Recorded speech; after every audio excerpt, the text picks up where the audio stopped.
नमस्कार welcome back to English Odia library.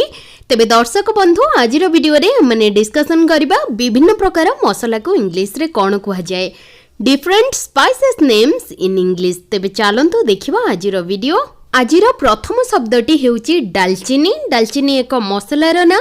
दालचीनी को इंग्लिश रे कुहा जाय सिनामन स्टिक। Cinnamon stick. गुजराती। गुजराती को इंग्लिश रे कहबा ग्रीन कार्डमम। Green cardamom. अलैच। अलैचर बास्ना मध्य गुजराती भली आस्ता है। तार मंजी मध्य देखिबाको गुजराती भली किंतु साइज रे टिके बड़ आ कलर ब्लैक। तेणु अलैच को इंग्लिश रे कुहा जाय ब्लैक कार्डमम। Black cardamom. तेजपत्र। तेजपत्र को इंग्लिश रे कुहा जाय बे लीफ। Bay leaf. लवंग। लवंग को इंग्लिश रे कुहा जाय क्लोव। क्लोव। गोलमरीच। गोलमरीच को इंग्लिश रे कहबा ब्लैक पेपर। Black pepper. जायत्री। जायत्री बेसिकली बिरयानी बनेबा समय रे यूज करा हुए, तो जायत्री को इंग्लिश रे कुहा जाय मेस। मेस। जायफल। जायफलटा देखिबाको गुआ भली एक फल। मसला दुकान रे मागिले आपण माननकु मिली जिवो। एटा होइछ जायत्री गछर फल। जायत्रीटा होची फूल, जाई फलटा होची जायत्री गछर फल। तो यार कलर हल्का ब्राउन कलर टिके रेडिश टाइप रो हेकी आसे। बेसिकली जाई फलटा बिरयानी बनेबा समय रे यूज करा हुए। तबे जाई फल को इंग्लिश रे कुहा जाय नटमेग। नटमेग। गरम मसला। गरम मसला को इंग्लिश रे कहबा hot spicy mix. Hot spicy mix. केसर। केसर को इंग्लिश रे कुहा जाय साफ्रॉन। साफ्रॉन। सुंठी। सुंठीटा बेसिकली अदाटा हमर सुखी गला परे जो रिजल्टटा बाहरे ताकू सुंठी कुहा जाय। तबे सुंठी को इंग्लिश रे कुहा जाय जिंजर ड्राई। जिंजर ड्राई और you can say it dry ginger. Dry ginger. पिपली। पिपली मध्य एक प्रकार मसला जहार टेस्टटा हल्का सा राग लागे, जेमती गोलमर्च राग लागे से टाइप रो टिके राग लागे। तेबे पिपली को इंग्लिश रे कुहा जाय लॉन्ग पेपर। Long pepper. कसुरी मेथी। कसुरी मेथी को इंग्लिश रे कहबा dry fenugreek leaf. Dry fenugreek leaf. भृसंग पत्र। भृसंग पत्र को इंग्लिश रे कहबा करी लीफ। करी लीफ। हळदी गुंड। हळदी गुंड को इंग्लिश रे कहबा टर्मेरिक पाउडर। Turmeric powder. खमीर। खमीर को इंग्लिश रे हमें कहबा ईस्ट। ईस्ट। चक्र फूल। चक्र फूल को इंग्लिश रे कहबा star Annie's. Star Annie's. China लूण। चाइना लूण को इंग्लिश रे कहा जाए अजिनोमोटो। अजिनोमोटो बेसिकली ये लूणटी चाइनीज आइटम जेमती कि चाउमिन कहतु, मंचुरियन कहतु, ए सब आइटम रे ए लूण यूज करा हुए। किंतु ए लूणटा आपण माने यूज करके खाइबेनी कि छोट छुआ माननकु देबेनी। ए लूणटा देह पई बहुत ही क्षतिकारक। एटा पूरा कैंसर कॉजिंग इफेक्ट एथिरे अछि लूण रे। प्लीज एटा को अवॉइड करिवे। तो चलंतु एबे हेल्थ रिलेटेड किछि इनस मु कहि देली। एबे चलंतु आगु को बढ़िबा। हेंगु। हेंगु को इंग्लिश रे कहबा आसिफोटिडा। आसिफोटिडा। खाइबा ख्यार बा खाइबा सोडा को इंग्लिश रे कुहा जाय बेकिंग सोडा।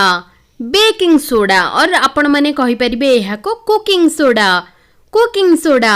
जुआणी पत्र। सुखिला जुआणी पत्र को इंग्लिश रे कुहा जाय ओरेगानो। ओरेगानो। पाक चूर्ण। पाक चूर्ण को इंग्लिश रे कुहा जाय बेकिंग पाउडर। Baking powder. ए पाउडर टी स्पेशली केक बनेबा समय रे यूज करा जाए। आपण माने केबे जदी यूज करथिबे जानिथिबे निश्चिंत भाबरे। सैंधव लवण। सैंधव लवण को इंग्लिश रे कुहा जाए रॉक सॉल्ट और you can say it pink salt. Rock salt और पिंक सॉल्ट। लूण। लूण को इंग्लिश रे कहबा सॉल्ट। सॉल्ट। कला लूण। कला लूण को इंग्लिश रे कुहा जाए ब्लैक सॉल्ट। Black salt. आमचूर। आमचूरटा बेसिकली चाट बनेबा समय रे यूज करा हुए, खट्टा मीठा मिक्सचर बनेबा समय रे मध्य यूज करा हुए। तो आमचूर को इंग्लिश रे कुहा जाए dry mango powder. Dry mango powder. चीनी चीनी को इंग्लिश रे कहबा सुगर सुगर सुखिला लंका को इंग्लिश रे कहा जाए ड्राई चिली मेथी मेथी को इंग्लिश रे कहा जाए फेनुग्रीक सीड धला सोरिष को इंग्लिश रे कहा जाए व्हाइट मस्टार्ड एमती किछि गछरे फळेनी तो सोरिषर चोपा छड़े देला परे एटा धला है कि देखा जाए ताको इंग्लिश रे कहा जाए व्हाइट मस्टार्ड धनिया को इंग्लिश रे कहा जाए कोरिएंडर कला जीरा को इंग्लिश रे कहा जाए नाइजेला सीड्स पोस्तो को इंग्लिश रे कहा जाए पॉपी सीड्स पान मधुरी को इंग्लिश रे कहा जाए फेनल सीड्स सोरिष मंजी को इंग्लिश रे कहा जाए मस्टर्ड सीड्स जुआनी को इंग्लिश रे कहा जाए कारम सीड्स शाही जीरा बेसिकली बिरयानी बनेबा समय रे यूज करा हुए शाही जीरा को इंग्लिश रे कहा जाए कारावे सीड्स जीरा को इंग्लिश रे कहा जाए क्यूमिन सीड्स चारमगज को इंग्लिश रे कहा जाए मेलन सीड्स गोलमरिच गुंड को इंग्लिश रे कहा जाए ब्लैक पेपर पाउडर लंका गुंड को इंग्लिश रे कहा जाए रेड चिली पाउडर धनिया गुंड को इंग्लिश रे कहा जाए कोरिएंडर पाउडर जीरा गुंड को इंग्लिश रे कहा जाए क्यूमिन पाउडर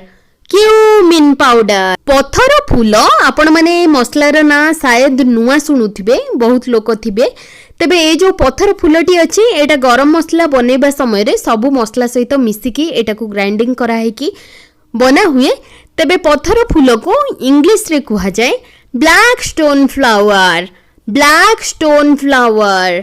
फिटकरी को इंग्लिश रे कहा जाए आलम आपण माने भाबुथिबे फिटकरीटा कोन मसला एटा तो सलून रे यूज करा हुए कटि गले खंडिया हे गले फिटकरी लगे दियंती आज्ञा हो फिटकरी मध्य मसला तेबे फिटकरी को आपण माने मिल्क केक जो बना हुए से समय रे यूज करा हुए जोटा कि मु जानि छि आउ या विषय रे रोसे समय कोन यूज करा हुए मु जानने किंतु मिल्क केक बनेबा समय रे फिटकरी यूज करा हुए मंजिष्ठ को इंग्लिश रे कहा जाए इंडियन मैडर मुलेठी को इंग्लिश रे कहा जाए लाइकोराइस तुलसी मंजी बेसिकली तुलसी मंजीटा आपण माने फालुदा बनेइबा समय रे यूज होथिबार आपण माने देखिथिबे तेबे तुलसी मंजी को इंग्लिश रे कहा जाए बेसिल सीड्स राशि को इंग्लिश रे कहा जाए सेसमी सीड्स तेबे दर्शक बंधु आजिर भिडियोटी को शेष करबा पूर्वरु सबुदिन भली आज मध्य रहिछि आपण मानक पई गोटे प्रश्न तेबे प्रश्नटी सुनी रखंतु जुआणी एवं फिटकरी को इंग्लिश रे कोन कहा जाए जुआणी एवं फिटकरी को इंग्लिश रे कोन कहा जाए तार उत्तर आपण माने मते कमेंट रे लिखि जणांतु आशा करछि आपण मानक पई भिडियोटी इन्फॉर्मेटिव हेउथिबो आपण माने किछि किछि नुवा जिंस सिखिबा को पाउथिबे तेबे जदि आपण मानक भिडियोटी भलो लागुछि आपण मानक फ्रेंड मानक सहित फैमिली मेंबर मानक सहित भिडियोटी को शेयर करंतु ताकि से माने मध्य उपकृत हेबे ओडिसा रे लोक माने इंग्लिश रे स्ट्रांग हेबे सेटा गोटे मोर छोटो प्रयास एथि पई तेबे फ्रेंड्स भिडियोटी को एठी रखिबा so will be meeting in our next video till then bye bye take care thank you.